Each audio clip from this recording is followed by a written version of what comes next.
Are you an American? Are you an European?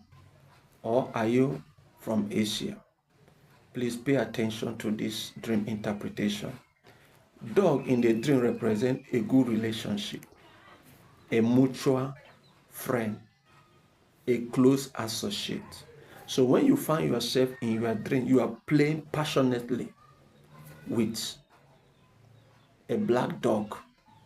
God is simply showing you, especially if you are single and searching, God is showing you that your marital happiness is going to be within the black community. So this dream simply means you should start building a good relationship with the black race. You start building a good relationship, a mutual relationship with the black race, because that is where your happiness and your fulfillment in life will be. Thank you so much for watching this video.